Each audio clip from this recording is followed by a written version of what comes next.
5 पति वाली द्रौपदी के रहस्य जानकर आप चौंक जाएंगे। द्रौपदी महाभारत के प्रमुख पात्रों में से एक है। यह महाराज द्रुपद की पुत्री थी, लेकिन इनका जन्म एक सामान्य कन्या की तरह नहीं हुआ था। यह किसी माता के गर्भ से नहीं, बल्कि हवन कुंड से अपने भाई धृष्टद्युम्न के साथ उत्पन्न हुई थी। इनके जीवन की कई ऐसी घटनाएं हैं जो रहस्य और रोमांच से भरपूर है। स्वयंवर की प्रतियोगिता जीतकर अर्जुन नवविवाहिता द्रौपदी को साथ लेकर अपनी कुटिया में आए तो अर्जुन ने अपनी माता कुंती से कहा कि माँ, देखो मैं तुम्हारे लिए कितना अच्छा फल लाया हूँ। कुंती उस समय काम में मग्न थी, इसलिए द्रौपदी की ओर देखे बिना ही कह दिया कि तुम पांचों भाई आपस में बांट लो। इस बात को सुनकर द्रौपदी और पांचों पांडव हैरान रह गए। वह पत्नी को कैसे बांट सकते हैं? तब भगवान श्री कृष्ण ने कहा कि यह बात कुंती ने अनजाने में कहा है, लेकिन जो कुछ हुआ है द्रौपदी को पूर्व जन्म में मिले वरदान का फल है। पूर्व जन्म में द्रौपदी ने भगवान शिव को तपस्या से प्रसन्न किया और वरदान मांगा कि उसे अगले जन्म में ऐसा पति मिले जो संसार में सबसे सुंदर हो, सबसे ज्ञानी, श्रेष्ठ धनुर्धर, श्रेष्ठ गदाधारी और श्रेष्ठ तलवारबाज हो। ये पांचों गुण एक साथ एक पुरुष में असंभव है, लेकिन द्रौपदी को महादेव ने वरदान दे दिया, जिसके परिणामस्वरूप द्रौपदी को उन पांचों गुणों वाले 5 पति प्राप्त हुए हैं। द्रौपदी के बारे में एक कथा भविष्य पुराण में मिलती है। द्रौपदी अपने पूर्व जन्म में एक गरीब ब्राह्मणी थी, लेकिन गरीबी में भी यह साधुओं की खूब सेवा भक्ति करती थी। इनकी सेवा से प्रसन्न होकर साधुओं ने कहा कि हे देवी, आप स्थाली दान करें। इसके लिए साधुओं ने द्रौपदी को स्थाली दान व्रत की विधि बताई। इस व्रत के परिणाम से अगले जन्म में, यानी जब वह ब्राह्मणी द्रौपदी हुई, तो इन्हें सूर्य देव से अक्षय पात्र प्राप्त हुआ, जिसमें बना भोजन तब तक नहीं समाप्त होता था जब तक द्रौपदी भोजन नहीं कर लेती थी। द्रौपदी के जीवन की एक अन्य रोचक कथा है कि इन्होंने अपने जीवन में 13 वर्षों तक बालों को खुला रखा। द्यूत क्रीड़ा में पांडवों के हार जाने के बाद द्रौपदी को बालों से पकड़कर कर दुस्साहसन द्यूत क्रीड़ा भवन लाया था। इस अपमान के कारण द्रौपदी ने प्रतिज्ञा ले रखी थी कि वह अपने बालों को तब तक खुला रखेगी जब तक दुस्साहसन की छाती का लहू अपने बालों में नहीं लगा लेगी।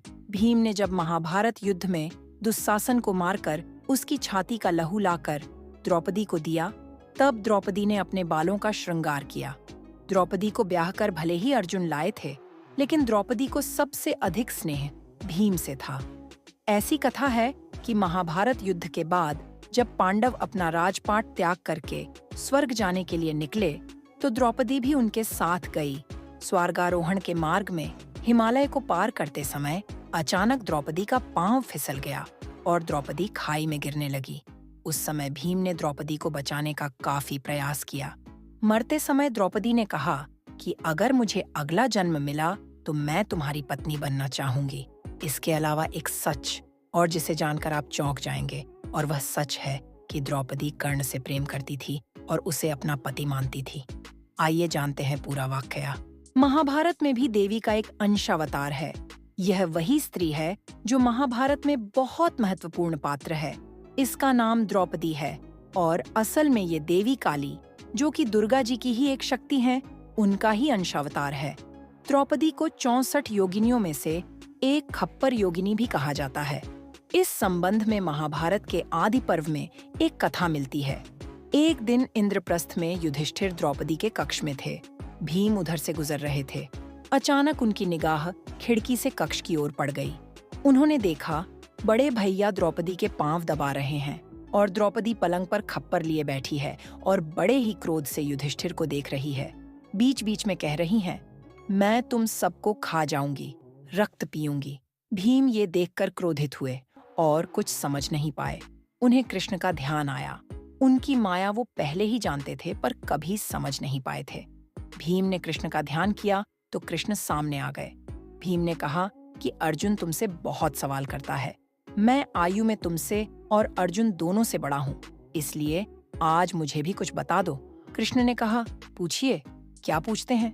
भीम ने कहा, तुम्हारी माया क्या है, मुझे भी दिखा दो। इस पर कृष्ण कहते हैं, अच्छा, आज की रात आप चुपचाप वन चले जाइएगा और तालाब के किनारे एक वृक्ष है, उस पर बैठ जाइएगा। भीम ने ऐसा ही किया। उधर रात गहराई और अचानक ही वहां प्रकाश फूटा और सरोवर के किनारे कई सिंहासन लग गए। थोड़ी देर में इंद्र, मारुत, आदि देवता और योग योगिनियां भी प्रकट हुईं। इसके बाद भीम ने देखा कि द्रौपदी अपने उसी भयानक रूप में चली आ रही है। पीछे महाराज युधिष्ठिर समेत उनके सारे भाई और सबसे पीछे नारायण भी हैं। द्रौपदी सबसे ऊंचे सिंहासन पर बैठ गई। युधिष्ठिर ने फिर से क्षमा मांगते हुए अभयदान मांगा तो द्रौपदी क्रोध में फुंफकारने से लगी। भीम ने देखा कि क्रोधित हुई द्रौपदी का रंग काला पड़ने लगा और वह धीरे धीरे काली मां में ही बदल गई। अब वहां जो भी योगिनी उपस्थित थीं, वह सब रक्तमदेही कहने लगीं और खप्पर पटकने लगीं। भीम यह सब देखकर मूर्छित हो गए। होश आया तो सामने कृष्ण खड़े थे। उन्होंने पूछा कि क्या देखा? भीम ने कहा, आपकी माया। कृष्ण ने कहा, कोई उपाय है? भीम ने कहा, आप बताइए।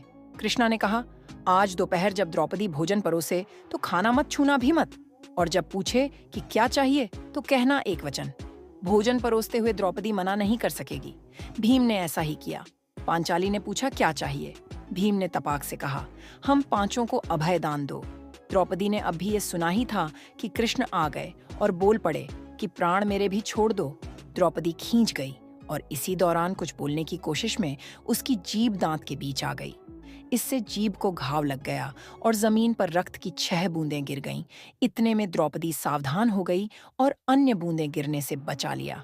फिर उसने कहा, ठीक है माधव, जैसा आप कहें। ऐसा कहते ही पांडवों और कृष्ण को अभयदान मिल गया। महाभारत युद्ध में यही योद्धा जीवित बचे, बाकी मारे गए या फिर श्राप झेलते रहे। युद्ध में अर्जुन नारायण का निमित्त बना, नारायण काली के लिए माध्यम बने और काली का कालरात्रि अवरात्र महाभारत में खप्पर भर भर कर रक्त पीता रहा। द्रौपदी असल में कौन है? इसकी बानगी हमें तब मिलती है जब वह दुशासन की छाती के लहू से बाल धोती है। द्रौपदी के रूप में माता महाकाली ने ही अवतार लिया था ताकि कृष्ण के साथ मिलकर वह अधर्म का नाश कर सकें। महाभारत काल में द्रौपदी ने कई ऐसी श्राप दिए जिन्हें आज तक लोग भुगत रहे हैं। उन्हीं में से एक श्राप द्रौपदी ने कुत्तों की प्रजाति को भी दिया था। जी हाँ, सुनने में बेहद अजीब है, लेकिन कुत्तों को भी द्रौपदी द्वारा श्राप मिला हुआ है जिसे वे आज भी भुगत रहे हैं। ऐसे में आज का हमारा लेख इसी विषय पर है। आज हम आपको अपने इस लेख के माध्यम से बताएंगे कि कौन सा श्राप द्रौपदी द्वारा कुत्तों को लगा जिससे वे आज भी गुजर रहे हैं। महाभारत कथा के अनुसार द्रौपदी के स्वयंवर में अर्जुन ने जीत हासिल की। तब वे द्रौपदी को सभी पांडवों सहित कुंती के पास आशीर्वाद दिलवाने गए। एक समय माता कुंती भोजन पकाने में व्यस्त थीं। ऐसे में उन्होंने बिना देखे बोल दिया कि जो भी लाए हो उसे आपस में बांट लो। माता की बात का मान रखते हुए द्रौपदी 5 पांडवों की पत्नी बन गई। इसी कारण वह पांचाली कहलाईं। अब उन्हें 5 पतियों के साथ मर्यादा का पालन करना था। ऐसे में उन्होंने एक रास्ता निकाला कि जब भी कोई भाई उनके कक्ष में जाए तो वह अपना जूता उनके कक्ष के बाहर निकाले, जिससे कि जब दूसरा भाई उनके पक्ष में प्रवेश करे तो वह जूता देखकर रुक जाए। ऐसे में सभी ने उस मर्यादा का पालन किया। एक बार युधिष्ठिर द्रौपदी से मिलने उनके कक्ष में गए, तभी द्रौपदी के कक्ष में अर्जुन ने भी प्रवेश किया। उस वक्त द्रौपदी और युधिष्ठिर को साथ देख अर्जुन को लज्जा महसूस होने लगी। वहीं युधिष्ठिर और द्रौपदी को भी लज्जा का सामना करना पड़ा। ऐसे में जब अर्जुन बाहर निकल आए तो उनके पीछे पीछे द्रौपदी और युधिष्ठिर भी आए। तब द्रौपदी ने अर्जुन से पूछा कि क्या तुमने युधिष्ठिर का जूता नहीं देखा? तो अर्जुन ने मना कर दिया। इसके बाद द्रौपदी और पांडव जूता ढूंढने लगे। वह जूता एक कुत्ते के पास मिला जो उसके साथ खेल रहा था। ऐसे में द्रौपदी ने कुत्ते को श्राप दिया कि उसे कलयुग में धुतकारा जाएगा और दर दर भटकना पड़ेगा।